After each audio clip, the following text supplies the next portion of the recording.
അതാണ് കഴിഞ്ഞ ദിവസം നമ്മൾ എറണാകുളത്ത് കെ സുധാകരൻ സംഘടിപ്പിച്ച ഓപ്പറേഷൻ തൂഫാൻ പരിപാടിയിൽ ഈ ഗുണ്ടാ സംഘങ്ങൾ, ക്രിമിനൽ സംഘങ്ങൾ പങ്കെടുത്ത വിഷയത്തെക്കുറിച്ച് നമ്മൾ കേട്ടത്. അത് ഏറെ വിവാദമായിരുന്നു. ഈ സംഭവത്തിൽ പോലീസ് കൃത്യമായ അന്വേഷണം നടത്തുന്നുണ്ട്. കൊച്ചിയിലെ വിവാദ തൂഫാൻ യോഗം സ്വകാര്യ പരിപാടി എന്നാണ് Kochi city police commissioner Kaliraj Mahesh Kumar പറയുന്നത്. ഓപ്പറേഷൻ തൂഫാനായി ഗുണ്ടകളുടെ സഹായം ആവശ്യമില്ല, നിരവധി ക്രിമിനൽ കേസ് പ്രതികളാണ് യോഗത്തിൽ പങ്കെടുത്തതെന്നും അദ്ദേഹം വ്യക്തമാക്കി. തൂഫാൻ ഉള്ളത് നമുക്കൊരു ലഹരിക്കെതിരായിട്ട് പബ്ലിക്കും പ്രൈവേറ്റും അധ്യാപകർ സ്റ്റുഡൻസ് എല്ലാവരും ഒരുമിച്ച് നിന്നിട്ട് അതൊക്കെ എതിരായിട്ട് നടக்கூடிய ഒരു ഗവൺമെൻറ്റുടെ പ്രോഗ്രാമാണ്. അതിനുடைய ഫങ്ഷൻസ് പോലീസ് ഒരുപാട് പരിപാടികൾ നടത്തിയിട്ടുണ്ട്. മറ്റ് ഡിപ്പാർട്ട്മെൻറ്റിൽ എക്സൈസ് നടത്തിയിട്ടുണ്ടായിരുന്നു. മറ്റേ ഭാരത് മാതാ കോളേജിലൊക്കെ മിനിസ്റ്ററൊക്കെ വെച്ച് യോഗം നടന്നിട്ടുണ്ട്. അങ്ങനെയുള്ള പരിപാടികൾ നമുക്ക് സ്റ്റുഡൻസും പിന്നെ ഗവൺമെൻറ് ഉദ്യോഗസ്ഥർ പിന്നെ ഒരുപാട് വാളണ്ടിയർ ഓർഗനൈസേഷൻ ഈവൻ നമുക്ക് നടന്നിട്ടുള്ള ടൂറിസ്റ്റ് ഗൈഡ്സ്, റെസിഡൻറ്റ്സ് അസോസിയേഷൻ ഇവരൊക്കെ വിളിച്ചിട്ട് അവർ ഒരു തുഫാൻ വാരിയറായിട്ടുള്ള വാളണ്ടിയറായിട്ട് നമുക്ക് ഒരുപാട് ആൾക്കാർ യോഗം ചെയ്തിട്ടുണ്ട്. അതിനോട് ഭാഗമായിട്ട് മുൻപോട്ട് പോകരുത്. സോ അങ്ങനെയുള്ള ഫംഗ്ഷനുകളിൽ അങ്ങനെ ഒരു കാര്യങ്ങൾ എന്നോട് നേതൃത്വത്തിൽ വന്നിട്ടില്ല. മറ്റേ we are not noticed anything. പോലീസിന് ഗുണ്ടകൾ സഹായിക്കാമെന്നൊക്കെയാണ് അവരുടെ ക്യാമ്പയിൻ്റെ ഭാഗം തന്നെ. അല്ല, അങ്ങനെ ഒന്നും വന്നിട്ടില്ല. ഗുണ്ടകളൊക്കെ അങ്ങനെ പറഞ്ഞെങ്കിൽ അവർക്ക് അറിയും അവരെന്താ പറയുന്നുള്ളൂ. ഗുണ്ടാക്കൾ ലഹരിയിലുള്ള ആൾക്കാരുണ്ടെങ്കിൽ അവർക്ക് എതിരായിട്ട് ശക്തമായിട്ട് നടപടി ഉണ്ടാകും. അതിൽ യാതൊരു കുഴപ്പമില്ല. അതേസമയം കെ സുധാകരൻ എറണാകുളത്തുണ്ടെന്നറിഞ്ഞാണ് തങ്ങൾ ക്ഷണിച്ചതെന്നാണ് സംഘാടകരുടെ വിശദീകരണം. സുധാകരനെ അങ്ങോട്ട് സമീപിക്കുകയായിരുന്നുവെന്നും സംഘാടകർ പറയുന്നു.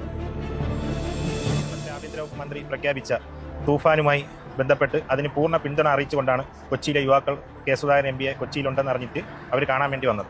അപ്പോൾ കാണാൻ വേണ്ടി വന്നപ്പം അവരെ അറിയിച്ചത് കുറച്ച് പേര്, ഒരു 10-20 പേരുണ്ടെന്നാണ് അറിയിച്ചത്. പക്ഷേ വന്നപ്പം ഒരു 100ഓളം പേരുണ്ടായിരുന്നു.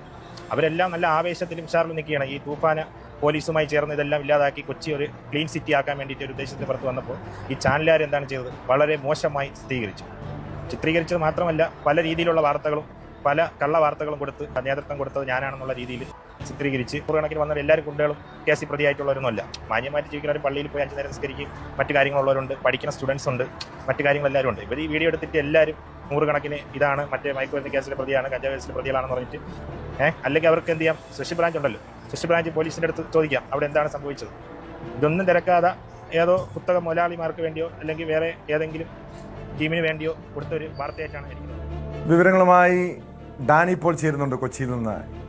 ഡാനി, എന്തായാലും ഈ കെ സുധാകരനോടൊപ്പം ഈ ഗുണ്ടകൾ ഓപ്പറേഷൻ തൂഫാൻ പ്രചാരണ പരിപാടിയിൽ പങ്കെടുത്തതിനെ പോലീസിന് നിയമപരമായി നേരിടാൻ കഴിയില്ലല്ലോ. അതായത് ഈ വിഷയത്തിൽ നിയമ നടപടി സ്വീകരിക്കാൻ കഴിയില്ലല്ലോ. ഒരു ലഹരി വിരുദ്ധ പ്രചാരണ പരിപാടിയുടെ ഭാഗമായി അതിനോട് കൈകോർക്കാൻ, അതിനോട് പങ്കാളികളാകാൻ എത്തിയവരാണ് തങ്ങളെന്നാണ് ഈ സംഘാടകർ പറയുന്നത്. പക്ഷെ ഈ പോലീസ് ഈ വിഷയത്തെ എങ്ങനെയാണ് കാണുന്നത്? ഇതിൽ പോലീസിൻ്റെ ഈ സംഭവത്തിന് പിന്നാലെ പോലീസിൻ്റെ കൃത്യമായ നിരീക്ഷണം ഉണ്ടായിട്ടുണ്ടോ? മാത്രമല്ല ഈ പങ്കെടുത്ത ആളുകളുടെ ഒരു പശ്ചാത്തലമടക്കം വിശദമായി പരിശോധിക്കുന്നുണ്ടോ?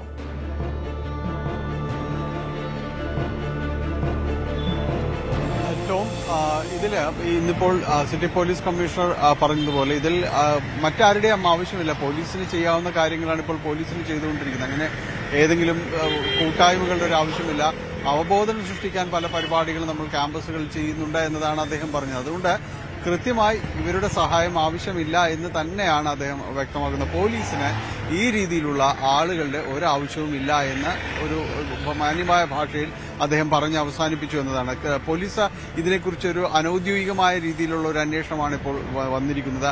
ആരൊക്കെ പങ്കെടുത്തു എന്നത് സംബന്ധിയായ കാര്യങ്ങളിൽ ഒരു പ്രാഥമികമായ രീതിയിൽ, അനൌദ്യോഗികമായ രീതിയിൽ ഒരു വിവരശേഖരണം നടത്തിയിട്ടുണ്ട് എന്നതാണ് അറിയാനായിട്ട് സാധിക്കുന്നത്. അത് വലിയ കാര്യവുമാക്കുന്നില്ല. കാരണം ഇവരുടെ ഒരു കൂട്ടായ്മ അത് ആ രീതിയിലേക്ക് മുന്നോട്ട് പോകുന്നില്ല എന്ന് തന്നെയാണ് ആ പോലീസിന്റെ ഒരു നിഗമനമായിട്ട് വന്നിരിക്കുന്നത്. പക്ഷേ ഇത് ഉയർത്തിയ വിവാദങ്ങൾ ചെറുതല്ല. മാത്രവുമല്ല, ഇതിപ്പോൾ ന്യായീകരണവുമായി വന്നിരിക്കുന്നതും അതങ്ങ് കണ്ണടച്ച് അത് വിശ്വസിക്കാനും പറ്റില്ല എന്ന രീതിയിൽ തന്നെയാണ് പൊതുവിൽ ആ കാര്യങ്ങൾ കാണുന്നത്. കാരണം അതൊരു കൃത്യമായ തയ്യാറെടുപ്പോടുകൂടി തന്നെ നടത്തിയതാണ് എന്നതാണ് പൊതുവിൽ വന്നിരിക്കുന്ന ഒരു കാഴ്ചപ്പാട്. കാരണം അതിലൊരു ഒരു ഹോട്ടലിൽ അവരെല്ലാവരും സംഘടിക്കുന്നു. അതിന് കൃത്യമായ ഒരു ഡയസും കാര്യങ്ങളും എല്ലാം തന്നെയുണ്ട്. അതിനൊരു ബാനറും എല്ലാം ഉണ്ടായിരുന്നു എന്നതെല്ലാമാണ് പറയുന്നത്. അതുകൊണ്ട് വളരെ ആസൂത്രിതമായി അല്ലെങ്കിൽ പെട്ടെന്ന് സംഭവിച്ചതല്ല എന്ന രീതിയിലുള്ളതാണ് പൊതുവിൽ ചൂണ്ടിക്കാണിക്കപ്പെടുന്നത്. ഇതിൽ അവരൊരു അവകാശവാദമായി പറയുന്നത് ഇങ്ങനെ ഒരു ക്രിമിനൽ സാഹചര്യങ്ങളിൽ പണ്ട് പെട്ടുപോയവർക്ക് തിരിച്ചു വരാൻ ഒരു അവസരം നൽകിക്കൂടെ എന്ന് ചോദിക്കുന്നത് ന്യായമായൊരു ചോദ്യമായിട്ടാണ് അത് കാണുന്നത്. കാരണം അവർക്ക് വേണമെങ്കിൽ തിരിച്ചു വരാം, പക്ഷേ ഈ പറച്ചിലിന് യാതൊരു പ്രസക്തിയുമില്ല എന്ന് തൊട്ടടുത്ത ദിവസം തന്നെ ഉണ്ടായതാണ്. അതിൽ പങ്കെടുത്ത ആൾ മട്ടാഞ്ചേരി ഷിബു എന്ന ആൾ പിന്നീട് ഒരു വധശ്രമ കേസിൽ പ്രതിയാവുകയാണ്. ബാറിൽ വെച്ചുണ്ടായ അടിപിടിയിൽ ഒരു വയോധികനെ കൊലപ്പെടുത്താൻ ശ്രമിച്ചു ഈ ഷിബുവും കൂട്ടാളിയും എന്നതാണ്. അതുകൊണ്ട് ഈ യോഗത്തിന് വന്നിരിക്കുന്ന ഏറ്റവും വലിയ വെല്ലുവിളിയായും അതിനെ നമുക്ക് കാണാം. കാരണം ഇതിന്റെ ഈ ട്രാക്കിൽ നിന്ന് ആരും തന്നെ മാറുന്നില്ല എന്നത് തെളിയിക്കുന്ന രീതിയിലാണ് തൊട്ടടുത്ത ദിവസം ഉണ്ടായ ഒരു ഇൻസിഡന്റ് എന്ന് പറയുന്നത്. ഏതായാലും ഇവർ പറയുന്നൊരു ന്യായീകരണം, ഇത് സുധാകരൻ ഒരു യോഗവും വിളിച്ചു ചേർത്തിട്ടില്ല, അദ്ദേഹം ഇവിടെ ഉണ്ട് എന്നറിഞ്ഞപ്പോൾ തങ്ങൾ അങ്ങോട്ട് ചെന്ന് കാണുകയായിരുന്നുവെന്നാണ് ഇതിലൊരു സംഘാടകനായി വിശേഷിപ്പിക്കാവുന്ന സുഹേൽ ഷാജഹാൻ പറയുന്നത്. സുഹേൽ ഷാജഹാൻ AKG സെന്റർ ഈ ബോംബാക്രമണ കേസ് അടക്കമുള്ള കാര്യങ്ങളിലടക്കം പ്രതി ചേർക്കപ്പെട്ട ഒരാളാണ്. വിസ തട്ടിപ്പടക്കം ഇയാളുടെ പേരിൽ നിലവിലുള്ളതായിട്ടാണ് കാണുന്നത്. അപ്പോൾ ഈ സംഘാടകർക്ക് അടക്കം ഈ രീതിയിലുള്ള ഒരു സാഹചര്യങ്ങൾ ഉണ്ട് എന്നിരിക്കെയാണ് വീണ്ടും ഇവരുടെ ഒരു കൂട്ടായ്മ രൂപപ്പെടുന്നത്. 20 പേരാണ് ആദ്യം ഉണ്ടായത്, പിന്നീട് അത് 100 പേരിലേക്ക് പെട്ടെന്ന് മാറിയെന്നുമെല്ലാമാണ് അദ്ദേഹം പറയുന്നത്. അതുമാത്രവുമല്ല, ഇത് മാധ്യമങ്ങൾ റിപ്പോർട്ട് ചെയ്തതും തെറ്റായ രീതിയിലാണ് എന്നതടക്കമുള്ള വിമർശനങ്ങളടക്കം ഇവർ ഉന്നയിക്കുകയും ചെയ്യുന്നുണ്ട്. പക്ഷേ ഇവരുടെ ഒരു ട്രാക്ക് റെക്കോർഡ്, ഇതിൽ പങ്കെടുത്തവരുടെ ഓരോ കേസ് ഹിസ്റ്ററിയും വെച്ചുകൊണ്ട് തന്നെയാണ് മാധ്യമങ്ങൾ കൃത്യമായി കാര്യങ്ങൾ അവതരിപ്പിക്കുകയും എല്ലാം തന്നെ ചെയ്തത്. ആരും അവരുടെ ചെയ്തികളിൽ നിന്ന് വിടുതൽ നേടി മറ്റൊരു രീതിയിലേക്ക് സമൂഹത്തിനെ ഒരു നല്ല കാര്യങ്ങളിലേക്ക് വരുന്നതിൽ ഒരാളും എതിർക്കുന്നില്ല എന്നത് അത് തന്നെയാണ് സത്യം. പക്ഷേ ഇതിൽ മുൻനിരയിലുണ്ടായിരുന്നവർ തന്നെയാണ് പിറ്റേന്ന് തന്നെയും ഈ രീതിയിലുള്ള കേസുകളിലെല്ലാം തന്നെ പെടുന്നത്. അവിടെയാണ് ഇതിന്റെ ഒരു ഉദ്ദേശശുദ്ധി ചോദ്യം ചെയ്യുന്നത്.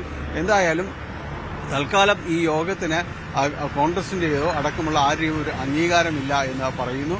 DCC അടക്കം തള്ളിപ്പറഞ്ഞിട്ടുണ്ട്. കഴിഞ്ഞ ദിവസം ആഭ്യന്തരമന്ത്രി തന്നെ വ്യക്തമാക്കുന്നു ഇങ്ങനെയൊരു യോഗത്തിൽ. നമുക്കറിയാം, ഈ ലഹരി ഒട്ടും ഉപയോഗിക്കാത്ത, മദ്യം പോലും ഉപയോഗിക്കാത്ത ഗുണ്ടകളുണ്ട്. പ്രത്യേകിച്ച് കൊച്ചിയിലെ പല ഗുണ്ടാ സംഘങ്ങളെ പരിശോധിച്ചു കഴിഞ്ഞാലും അങ്ങനെ ലഹരി ഉപയോഗിക്കാത്തവരുണ്ട്. പക്ഷേ ഈ ഗുണ്ടാ പ്രവർത്തനത്തിൻ്റെ മറവിൽ ലഹരി ഇടപാട് നടത്തുന്ന, വളരെ സജീവമായി ലഹരി ഇടപാട്, അതോടൊപ്പം സ്വർണ്ണക്കടത്തൊക്കെ ആയി മുന്നോട്ട് പോകുന്ന ക്രിമിനൽ സംഘങ്ങളും വളരെ സജീവമായി തന്നെ ഇവിടെ പ്രവർത്തിക്കുന്നുണ്ടല്ലോ. ഒരുപക്ഷെ ഇതുപോലുള്ള ഈ ലഹരി വിരുദ്ധ പ്രവർത്തനത്തിൻ്റെ മറവിൽ തങ്ങൾ ലഹരി വിരുദ്ധ പോരാളികളാണെന്ന് പുറമേ നടിക്കുകയും അതിൻ്റെ മറവിൽ ലഹരി ഇടപാട് നടത്തുക, അങ്ങനെ പല ദുരുദ്ദേശവും ഇവർക്ക് പിന്നിൽ ഉണ്ടാകുമോ? ഒരുപക്ഷെ പോലീസ് അതാണോ സംശയത്തോടെ നോക്കിക്കാണുന്നത്?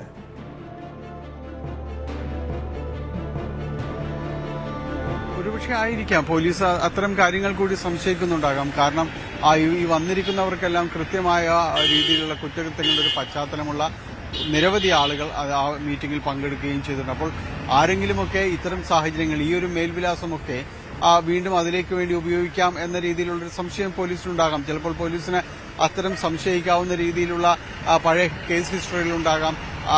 അങ്ങനെ പല കാര്യങ്ങളും തന്നെ കാണാം. കഴിഞ്ഞ ദിവസങ്ങളിലെല്ലാം തന്നെ നമ്മൾ മറ്റ് മാധ്യമങ്ങളിലെല്ലാം തന്നെ ഇത് കണ്ടതാണ്. കാരണം ഈ ലഹരി വിരുദ്ധ പരിപാടിയിൽ പങ്കെടുത്തയാൾ തന്നെ പിന്നീട് അയാളുടെ പക്കൽ നിന്ന് MDMA പിടികൂടുന്നതടക്കമുള്ള കാര്യങ്ങൾ നമ്മൾ മാധ്യമങ്ങളിൽ കണ്ടതാണ്. അപ്പോൾ ഇത്തരം സാഹചര്യങ്ങളെല്ലാം അവർക്ക് ഇതെല്ലാം പരിചിതമായ കാര്യങ്ങളാണ്. മാത്രവുമല്ല, ഇതിൽ വന്നിരിക്കുന്ന ആളെ ഈ കൊച്ചി സിറ്റി പോലീസിലെ ക്രൈം സ്ക്വാഡിലുള്ളവർക്ക് വളരെ കൃത്യമായി അറിയാവുന്ന ആളുകൾ തന്നെയാണ്. ഇവരെന്താണ് ചെയ്തുകൊണ്ടിരുന്നത്, ഇപ്പോൾ എന്ത് ചെയ്യുന്നു എന്നതടക്കമുള്ള കാര്യങ്ങൾ എല്ലാം തന്നെ അറിയാവുന്നതാണ്. ഉദ്ദേശശുദ്ധിയോടെ ഇക്കാര്യങ്ങളിലേക്ക് വരുന്നവരെ ആരും തന്നെ തടയില്ല. അവർക്ക് ആ രീതിയിൽ പോലീസിന് വിവരം നൽകിക്കൊണ്ടെല്ലാം തന്നെ മുന്നോട്ട് പോകാം. അല്ലാതെ നിയമം കയ്യിലെടുത്തുകൊണ്ട് അവരുടേതായ രീതിയിലുള്ള പരിശോധനകളുമായിട്ട് മുന്നോട്ട് പോകാനായിട്ട് നിലവിലെ സാഹചര്യങ്ങളിൽ അനുവദനീയമല്ല. പോലീസ് അത് അനുവദിക്കുകയുമില്ല. പോലീസിന് അത്രയ്ക്ക് കൃത്യമായ വിവരങ്ങളുണ്ട്. പോലീസിന് വിവരം നൽകുന്ന ആളുകളായിട്ട് ഇവർക്ക് മാറാവുന്നതാണ്. ആ രീതിയിലൂടെ അവർക്ക് കടന്നു വരാവുന്നതാണ്. പക്ഷെ ഇതൊന്നുമില്ലാതെ മറ്റൊരു കൂട്ടായ്മ രൂപപ്പെട്ടുകൊണ്ട് ഒരു ബദൽ രീതി എന്ന രീതിയിൽ കൊച്ചിയിൽ പ്രവർത്തിക്കുക എന്ന രീതിയിലാണ് പോലീസും സംശയത്തോടെ നോക്കിക്കാണുന്നത്. ആ ഒരു ഉദ്ദേശശുദ്ധിയാണ് സംശയിക്കപ്പെടുന്നത്. അതിൽ കാര്യമുണ്ടെന്ന് തെളിയിക്കുന്നതാണ് പിറ്റേ ദിവസം തന്നെ അതിൽ പങ്കെടുത്തയാളെ വധശ്രമത്തിന് പോലീസ് അറസ്റ്റ് ചെയ്യുന്നത്.